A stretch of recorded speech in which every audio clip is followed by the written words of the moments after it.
Ahora, en términos más reivindicativos, ¿no? Se comenzó planteando algunas cuestiones que como vos decís, tenían que ver con algo más de fondo, no estructural. Hoy en día, con el nivel de masividad, incluso de extensión a otros sectores sociales, ¿cuál es el salto en términos, digamos, de reivindicaciones, de planteamientos que a la vez logren incorporar a esos otros sectores? Es decir, sin negar las reivindicaciones genuinas del movimiento estudiantil, ¿no? Plantear algunas demandas transversales, por ejemplo. Bueno, hay demandas transversales que han surgido, pero justamente en consecuencia con lo que se plantea para la educación. No son mecánicamente separables, de hecho son muy coherentes entre sí.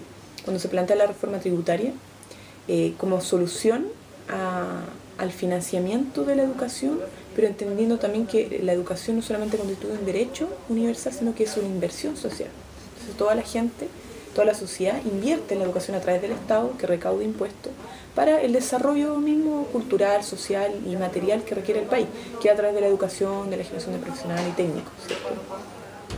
Entonces hay una demanda política que va con una reforma de carácter económico estructural, que es la distribución del ingreso y de la riqueza.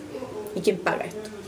Entonces la mayor carga hacia la gran empresa, alguna demanda política, que son las empresas que están teniendo un nivel de utilidad impresionante y eso jamás se ve, o sea, no va para el desarrollo del país, sino que va para afuera o para el engorde de los bolsillos públicos. Está la demanda de la constitución política, que ustedes sabrán que finalmente, Pinochet sigue vivo porque todavía su legado está vivo, que es la constitución que nunca se cambió.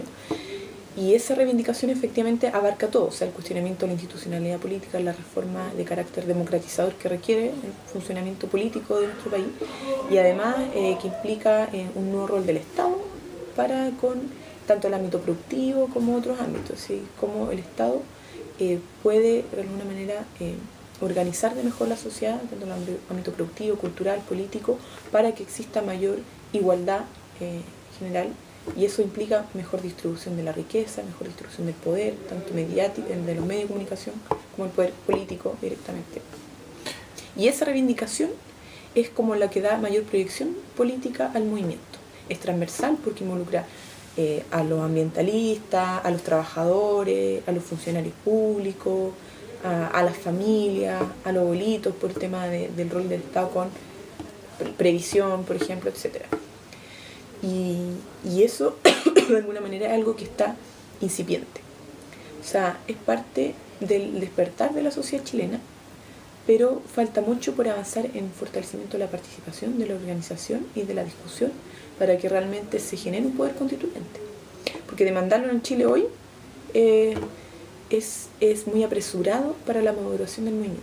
Es regalarse en el fondo a la clase política para que haya una asamblea constituyente y sean ellos mismos. Entonces el desafío de este movimiento es que de alguna manera se vaya esparciendo a otros sectores donde no ha llegado, donde se tome real conciencia que es importante fortalecer las organizaciones. Aquí en Chile el nivel de sindicalización, por ejemplo, es muy bajo, 7%.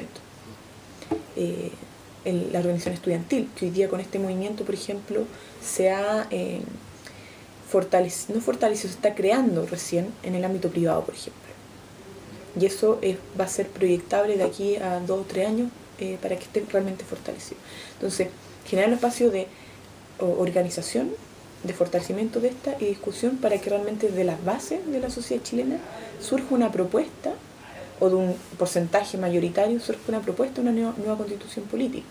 Y eso hoy día no está. Por más que el movimiento sea un movimiento social, un movimiento histórico, falta ese trabajo que es un trabajo profundo y que va a ser realmente que la gente tome conciencia que es necesario también una disputa del poder, como decía. O sea, no basta con plantear una propuesta programática alternativa a la concertación, a la derecha, sino que eso tiene que expresarse en gente que esté dispuesta a llevar a cabo esto. Y ahí hay un desafío mayor porque la juventud ve como negativo, por ejemplo, la participación política directa, ser candidato, o sea, hacer una renovación generacional de la política. Todavía no está como muy en el consciente colectivo. Entonces yo creo que ese es el mayor desafío y es la reivindicación más importante y más transversal de este movimiento. Hay algo que me llamó mucho la atención, era unas mantas que decían somos la generación que nació sin miedo, ¿no? O sea, ¿cómo ves eso? De por ahí el despertar también en función de romper con eso a nivel subjetivo, que era el miedo a la participación, a la represión. Sí, yo creo que somos esa generación que no vivió directamente las consecuencias del golpe militar. Porque si uno se fija, por ejemplo, los padres y las madres, incluso los abuelos y las abuelas que salen a las calles, que plantean lo mismo que tú estás planteando. De hecho, el tema de la renacionalización de los recursos naturales, tiene que eso hacerse en nuestro país. Pero no lo decían porque tenían miedo a volver a revivir el tema de la unidad popular y que esto se viera enfrentado a una nueva dictadura. Nosotros no. Efectivamente, no tenemos ese miedo como en el gen. Y además que somos jóvenes, los jóvenes siempre son la levadura, como dice la canción. Entonces, de alguna forma, claro, somos una generación que perdió el miedo, que sabe de la represión, pero sabe también cómo enfrentarla, y que se cree con el poder suficiente o el empoderamiento suficiente para plantearse políticamente, que es algo que no se veía el año pasado o antepasado. Por ejemplo, la gente decía que los jóvenes somos apolíticos, pero confundían el apoliticismo con el partidismo o con el manejo de ciertos partidos de la política. Y por eso mismo, por ejemplo, hoy día un fenómeno particular que se da es que han habido mayor inscripción de jóvenes en partidos o en colectivos. ¿Y eso qué te dice? Por ejemplo, militantes de DC que se inscriben en la Democracia Cristiana, un partido sumamente cuestionado, y que te aseguro que esos mismos que se inscribieron lo cuestionan. Pero ¿qué es lo que quieren? Cambiarlo, porque comparten los principios, a lo mejor, de demócrata cristiano, pero creen que el partido o los que están en poder ahora en las cúpulas partidarias lo están haciendo mal, y ellos quieren usar la herramienta partidaria para hacer transformaciones. El Partido Comunista también se han inscrito, y así muchos otros. Entonces eso demuestra como un salto cualitativo en esta generación, que pierde el miedo, pero quiere tomar como las armas en sus manos para quedarse en esto y ser constructor en un futuro.